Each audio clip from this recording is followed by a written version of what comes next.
Hey, Fanboy Nation. This is your pal Daffy Duck, and you're watching. We're watching Fanboy. A fanboy, etc. Fanboy Nation. I assume Tom.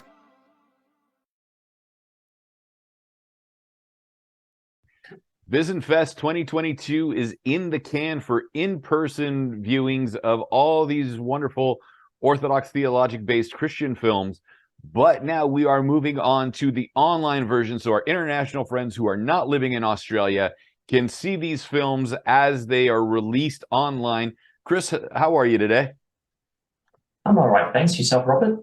I'm great. I am thrilled that Byzanfest was phenomenal. You had quite a wonderful turnout out there in Victoria, Australia.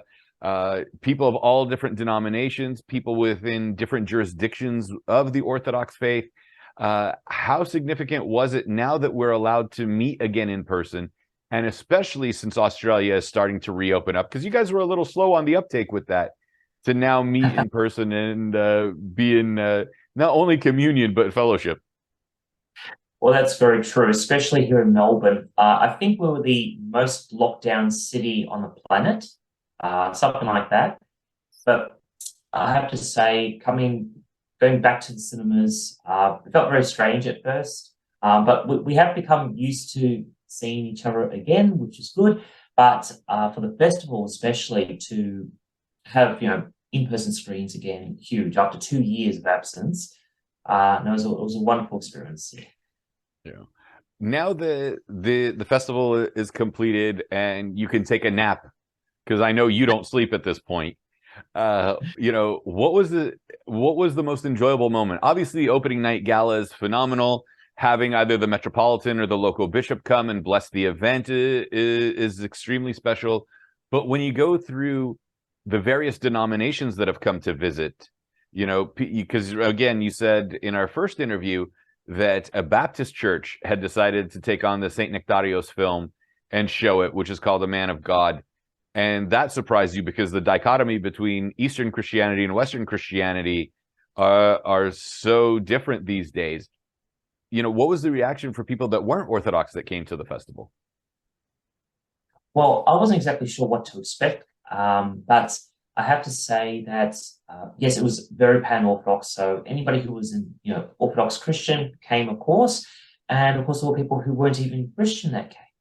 And the reason why I know this is because there were some people who I saw multiple times and great supporters of the festival, which is fantastic. But there were people who, I would get a chance to chat with in between organising the night's event, of course, which was tricky. But I remember there was this one young lady who came, and her background was of Chinese Singaporean descent. And she's currently studying here in Melbourne. I was just chatting with her it was actually her fourth screening that she attended. And I just asked, how did she hear about the festival? And she said that she's somebody who used to be Christian and is now searching. And she started to explore Eastern Orthodoxy. And then she discovered the festival. She goes, it's in Melbourne. And she thought, I want to come and see what Orthodoxy looks like on the big screen.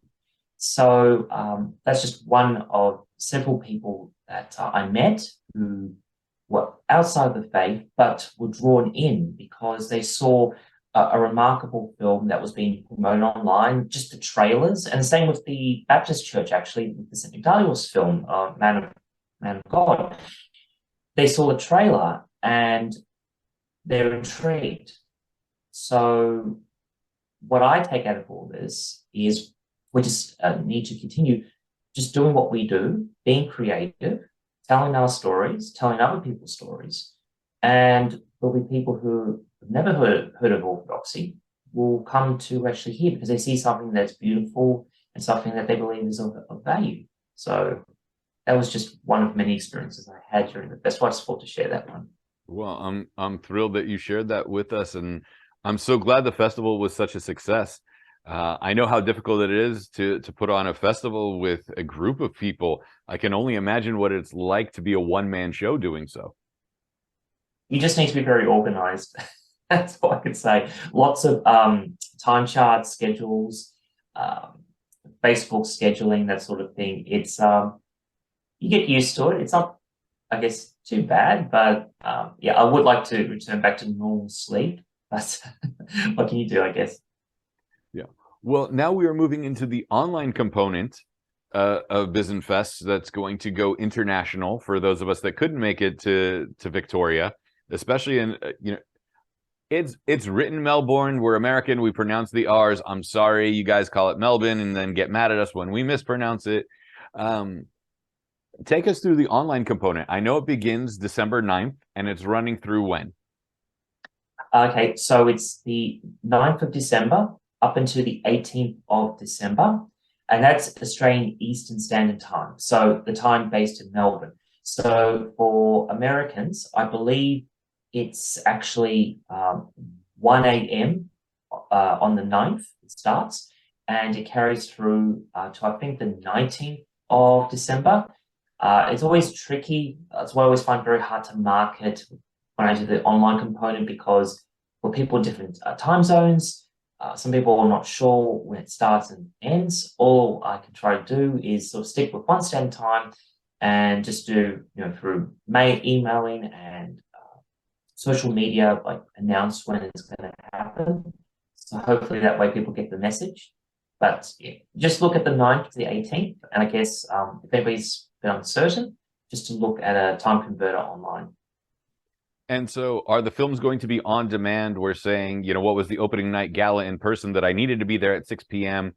Now it's the 9th. It's after 1 a.m. Australia time. I can sit there and go, all right, I want to watch this movie first, this movie second, and this movie third. Or are they running in specific blocks?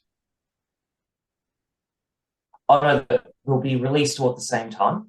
And if you want to make sure that you don't miss out, you can also pre-order right now on our website. But no, they're all available at the same time. That includes the short films as well. The short films are actually for free on our YouTube channel. So at least you can get a nice taste of Orthodox cinema in short form. And then you have, I think it's about half a dozen of our feature films that are available to stream. Some are actually, you can stream for free, and others are a 24-hour digital rental. And is there a mass purchase where, say for X dollars, I can buy a package and watch as many films as I can squeeze into the 9 days? Actually, unfortunately, this year we can do that. Would be our festival pass, which we've done in previous years. But because some of the films are for free, just due to some technical issues, we couldn't quite make that happen this year. But hopefully next year we can return back to the festival pass. But for now, it's individual rentals. Who was the furthest person that you met that came to Australia to attend Byzanfest?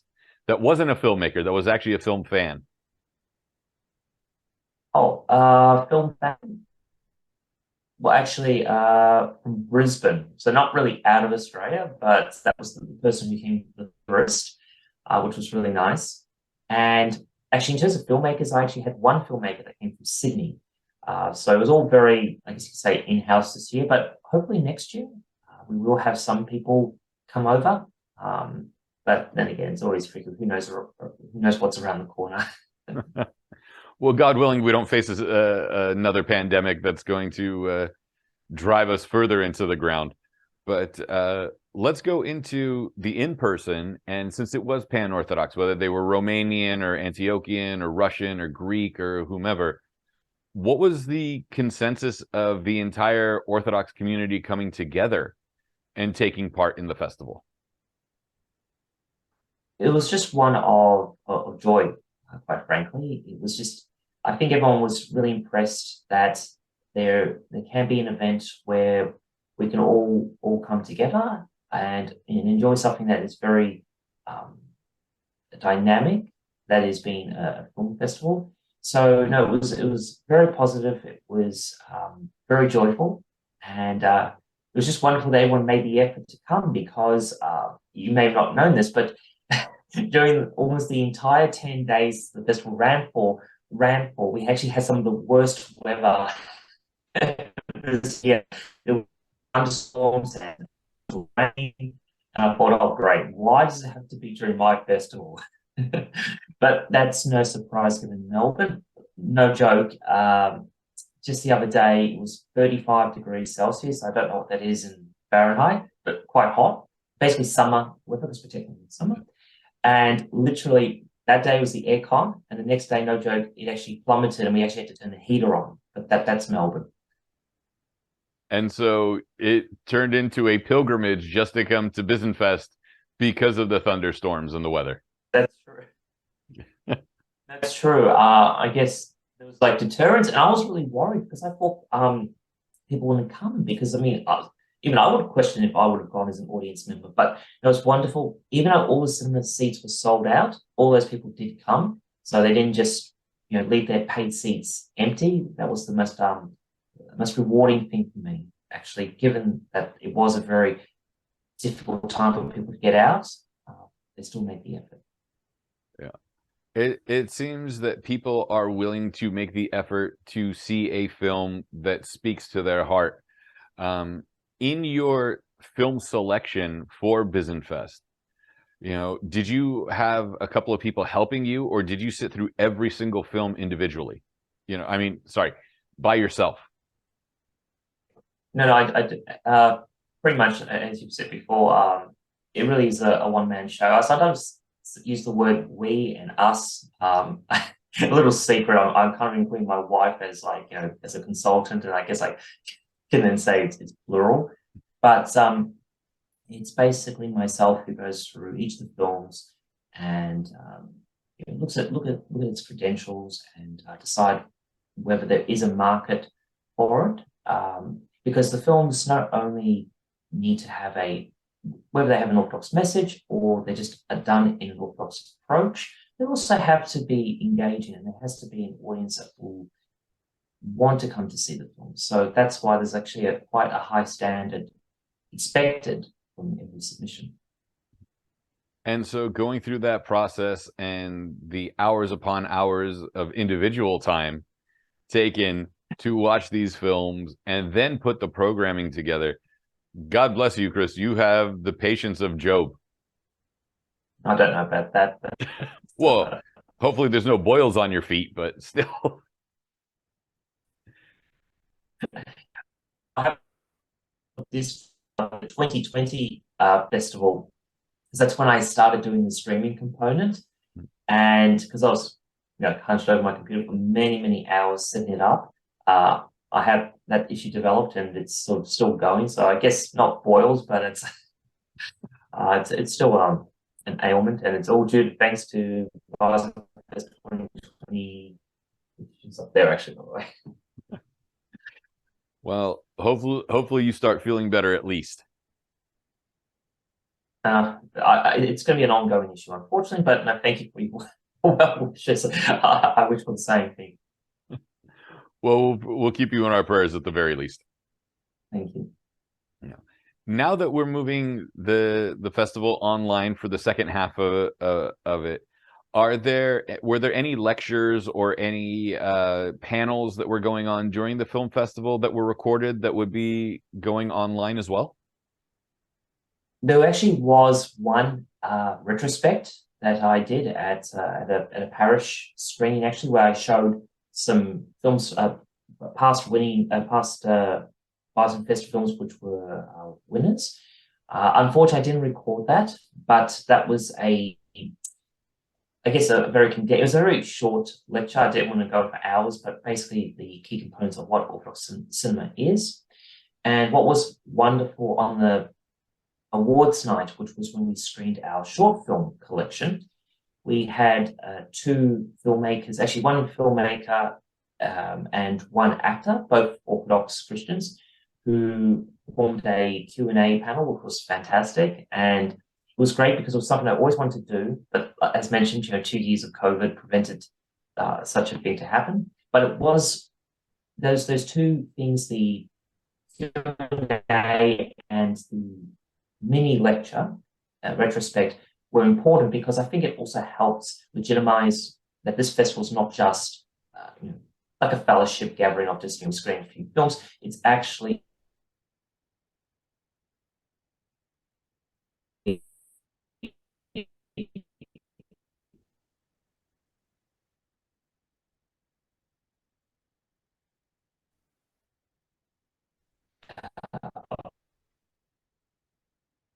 proper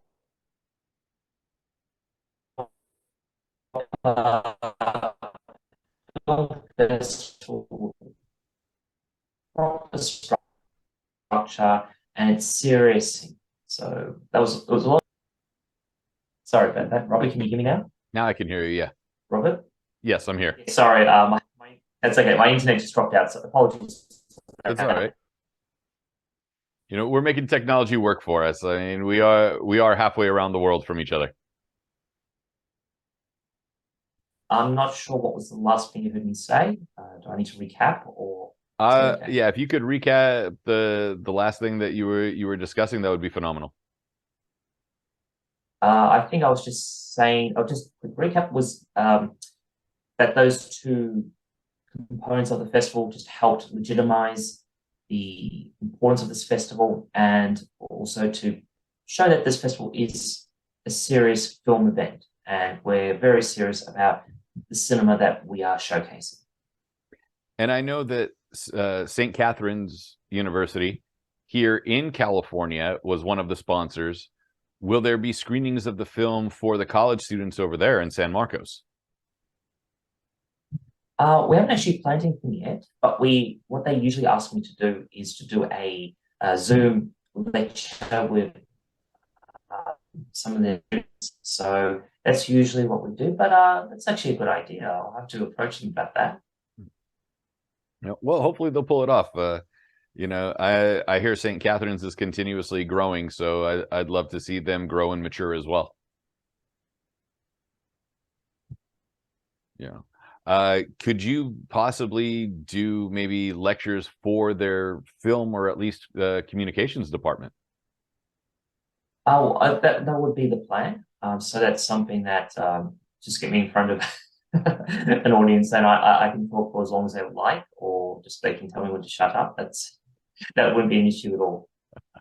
Well, Chris, we don't want you to shut up. We want you to continue to work not only behind the scenes but in front of the scenes of Byzanfest. No, thank you. It's a huge pleasure. What I enjoy the most is meeting people such as yourself who are so enthusiastic, and especially filmmakers. The thing that I love the most is that this festival always brings, I would say, 3/4 of the films that are received are from Orthodox filmmakers that I don't have any previous connection or communications with, and that's great because it shows that first of the festival, and so that more Orthodox filmmakers are coming in and they're getting their work seen, and then they become part of the Byzanfest community. So that's phenomenal and just very, very important. And is there a documentary component that came along with it this year? Yes, there was. The films are primarily, I'll say about half doco and half narrative-based films. So yes, we did have our documentary series, for both feature and short films. Could you tell us the films that won Best Narrative and Best Documentary? I'll start with short, actually, because that's the one that most people can view if they don't wish to pay. But it was a bit of a landslide, which sometimes happens at festivals. There was a film called Blessings and Vows, which was from Greece, filmed in Greece, about a woman who, I believe she was 79, and it's about her 50-year, I shouldn't say the word pledge, but her the devotion of lighting a candle in her little church in her village, and just explore. And the film explores the connection between faith, identity, heritage, our ancestors, and the future generations. And that won Best Doco, Best Short Film, Best Director, and Yeah, so it was a little bit of a landslide with that film. And actually, best animation was a claymation film, and this is actually a wonderful story I have to share about this particular filmmaker. He first came to Byzanfest, I think, when he was 14 years old with one of his claymations, and he basically wins every time for best animation at the festival. Now he's 17, I believe. Now, yeah, 17 or so, and his skills have just been getting better and better every year. And his film was called Alexander Nevsky, and it's about that particular Saint Alexander Nevsky, and his leadership as a king and a military leader. And it was wonderful. The filmmaker was actually interviewed on a show. I don't quite know the name of the show in Serbia, but it was like a Good Morning Serbia breakfast show. So that was a huge hoot to see. And I'm just looking forward to his next works. And in terms of our feature collection, again, another landslide there. There's a film called Across in the Desert from Serbia. I get a lot of films from Serbia. So I have a very close connection with Serbs, and they seem to have a very close connection with me, which is wonderful. And that film, which in my opinion is basically the equivalent of Man of God, because it's a film which really touches people, and people of even different backgrounds can connect to the story. That film won best feature, best director, best cinematography, and it's currently doing very well in Europe, and it's actually in North America. There are screenings happening through their distributor, but that's something that one has to sort of research a little bit. It's not that easy to find. But I'm being responsible for the Australian screening, so I'm hoping to have more screens across Australia for that film in particular. And that's right, the best doco for feature was Parallel Love, which is a film about a band called Luxury, and it's about the story of five band members, 4 who became Orthodox, and 3 of those 4 actually became priests. So that won best documentary because the film doesn't just explore their spiritual progression, but also talks about their music, their influences, and it's a film that musos and Orthodox people can enjoy as well. And if you're both, that's even better. But that's just a quick recap of our winners. Oh, and actually, best screenplay in development was actually won by an Australian, which was fantastic. The film's called Concrete. It's a short film, so hopefully that will be ready for Byzanfest 2023. So no, it was high quality films, and it was just great to see how these filmmakers have also evolved with that art form.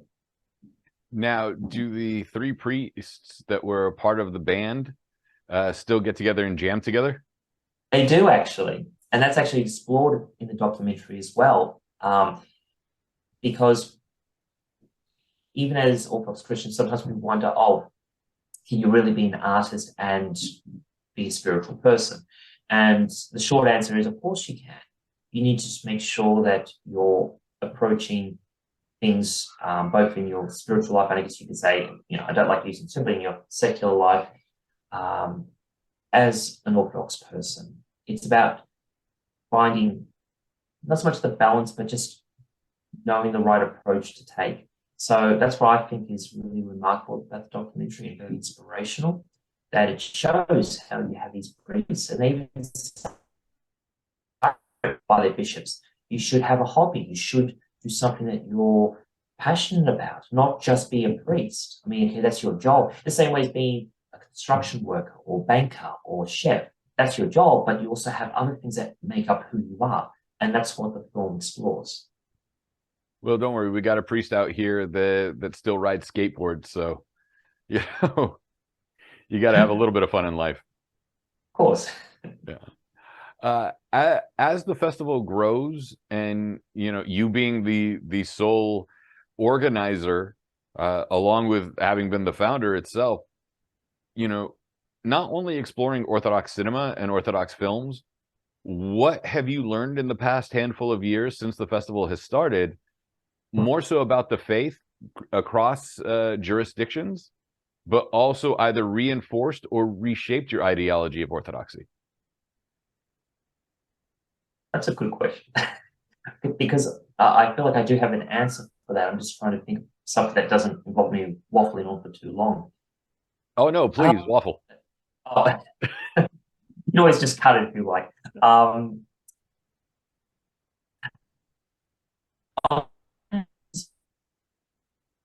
I haven't sort of, this is going to sound bad, but it's not that on one hand, I sort of feel like I have learned nothing new, but that's not a bad thing in terms of it kind of reinforces what I've always believed about orthodoxy, is that it's not something which stifles a person. It's not something which is doom and gloom. It's, that's not organic Christianity.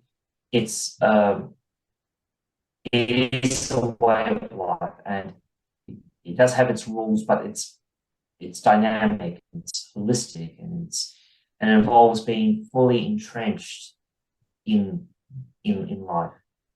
Maybe one great example I could use. I actually had three upcoming Orthodox feature films that are coming in 2023. So that was really exciting seeing them on the big screen, like, coming in 2023. And it's an Orthodox feature film. It's not some Marvel comic or, something, in the big movies. These are Orthodox films. There's one called Sacred Alaska. And that shows, it's a documentary about how the native tribe of Alaska, because of Orthodoxy brought to them through Saint Alaska, actually, from Russia, and how very easily the faith intertwines with their traditional way of living. Very, very, very Orthodox, and Orthodoxy doesn't like push away their past. It actually intertwines with it. And I feel, as an Orthodox Christian who is passionate about cinema and also passionate about supporting Orthodox creativity, the faith never stifles the creativity. The only time that it becomes an issue is if it harms ourselves or harms others. So it's something which is nothing kind of new to me, but it just reinforces that. And that's why I get very excited when I have films such as Across in the Desert, or Alexander Nevsky, the short film, or Parallel Love, or Beyond the Peak. They're films which, yes, they have the faith, and it expresses it in certain degrees. Like, it might be a very spiritual film, or might not have as much of a spiritual message. But they're films which, I had people who were atheists who came to the festival, and it's like, why would you pay to come and watch, a Christian film? It's because they saw something in the trailer, they saw something in the write-up, they saw something in the postings, which spoke to them and told them that this film is beautiful, it's enriching, it's creative, it's everything that you need and wanted but couldn't find. And I may have mentioned this in our last interview. It's been a long time since I've actually purchased a film that's been released, because I haven't really seen something special especially the last 5 years, worth paying for. And the fact to have people who are not even Christian pay to watch these films, I think speaks volumes about what we're doing. And I hope you can't hear my little one upstairs screaming because he's having breakfast. It's all right. He's excited. Can you actually hear him? I'm not sure. I can a little bit. I just didn't want to interrupt you. All right. Hopefully that doesn't detract from what the message I'm saying, because it's like, Not at all. He's reiterating. He's your choir. yes, and it's just a fact of life. A fact of life. Well, we got to get you to Alaska, because the very first Orthodox church in the United States is in Alaska. So, that's correct. Yeah, and that would probably be. I'm sorry. Go ahead. Oh, I was just going to say, and that would be also explored in that particular documentary, Sacred Alaska, that I was mentioning earlier. So, yeah, Saint Nicholas is a gorgeous Russian church. It was, I think, consecrated in, well, it was built in 1848 and consecrated in 49. And, you know, just the way the Russian Orthodox faith spread throughout Alaska is incredible, especially just driving around several of the cities and just seeing churches everywhere. Well, I think it'll be fantastic to see it. Well, the film will be ready next year, so it'll be great to actually see that and something to, you know, to discuss. Yeah, and it's beautiful in Alaska. It's just too cold for me to live up there. Well, it'll be even harder for an Australian.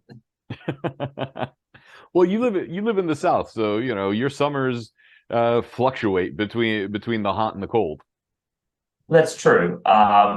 Just even though we have our traditional like 4 seasons in one day sort of thing, it's a very Melbourne thing, but we don't have snow. We do have snow like on some high mountain peaks, but not in Melbourne, the city. So, but it gets cold by our standards. Well, might be actually a nice. I was going to say you have to come out in your summer. I mean, sorry, in your winter to our summer, and then at least see Alaska that way. Well, that's that usually be the plan. Yeah. To escape a miserable wet Melbourne winter. Yeah. Since we were able to hear your little one a little while ago, I have to ask, finding the balance between being the sole proprietor of Byzanfest and then having your wife watch a handful of films with you to at least keep you company, and then being able to nurture an infant, you know, what is it like finding the balance of a film organizer, husband, and father on top of it, along with your day job? You should ask my wife that question more so than me, but it's not easy. It's not easy. There are times when I also feel very guilty because, I mean, I have my, you know, my raw bridge there, which I have to basically seal off and try to cut myself away. There is that guilt you feel because as he gets older, you're going to miss those little moments and those little changes. And there are times I think to myself, well, maybe I'm investing too much into this festival. But unfortunately, well, I actually was told a story the other day by one of my filmmakers, a Serbian, and he mentioned how he contacted the Serbian Film Festival here in Australia. And the guy actually passed away not long after, and then things kind of went a bit quiet until they found a replacement. So that kind of implies that it's a similar situation to me. So one person's in charge. Mostly, they probably have a few more people than I do. But I think sometimes, look, it's very hard to balance the sacrifices that one has to make. I just hope that it means something to people, and it does help foster the Orthodox filmmaking industry. So I guess those are the things that help me carry on, because at the same time I love my son very much, and I hope I'm doing the right thing. Well, you're creating a legacy for him. I hope so. This is going to sound terrible, but I almost wouldn't wish upon him to become a filmmaker, because it's such a tough gig. If anything, if I had to choose between being a filmmaker or a festival director, I think I'd still choose festival director, because I don't think I've got the strength to be a filmmaker, because here I am kind of complaining about my own struggles, but I mean, what they go through, and especially just to get one project done can take years. That's something which I don't think I could possibly do. So probably you should be asking them that question instead of me whining for the last couple of minutes. Well, it's all right, Chris. You've lived a stressful several months just trying to put everything together by yourself. So God bless you with that. Thank you. Thanks. Yeah. Tell us what people would be intrigued to learn about visiting Byzanfest in person, and then what components of the online version that they would be most intrigued by in ordering to purchase the film to watch at home? In terms of being in person, and this is a great plug for 2023. Actually, thanks for that. What touched me the most was this. On our opening night, we hired out a very large cinema, and it sold out, I think, a few days beforehand, which was fantastic. Wasn't that last minute rush, which I hate last minute changes. And it was sold out. It was 171 seats. And then we had an even bigger screening. It was actually for Cross the Desert. And then we had another screening, and that was like 310.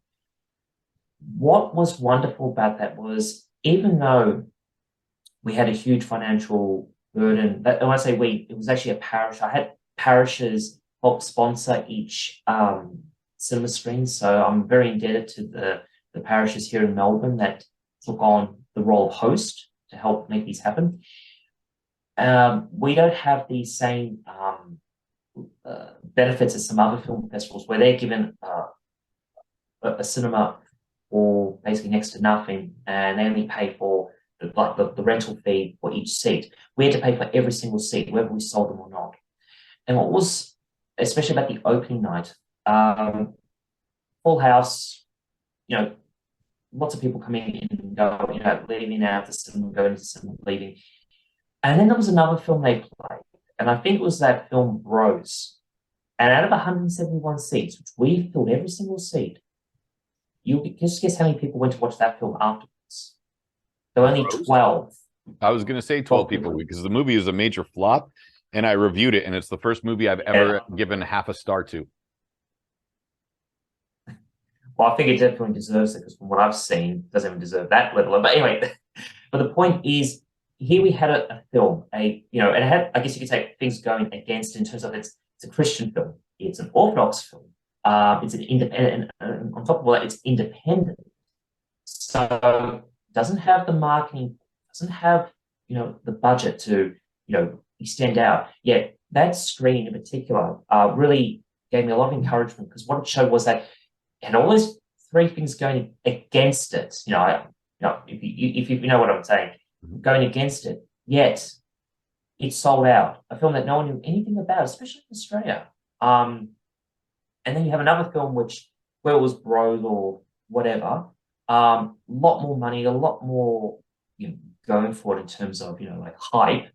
Yet you can almost count the number of people on two hands.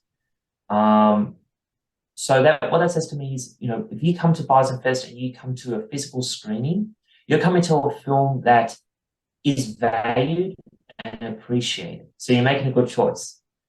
And what to expect with the online experience. I think what you're going to experience is the ability to watch at your own leisure and in a time that suits you, quality cinema in the comfort of your own home and on your phone. And it won't be the same as being in person, but you at least have the opportunity to see something remarkable. So I think that's what audiences can expect from web types. So I love it, and I'm surprised with that. Comparison. Not the comparison itself, but the fact that one film that was an indie film, sat 100 people, and then the film that was the big budget one from Universal Pictures was virtually non-existent with its audience.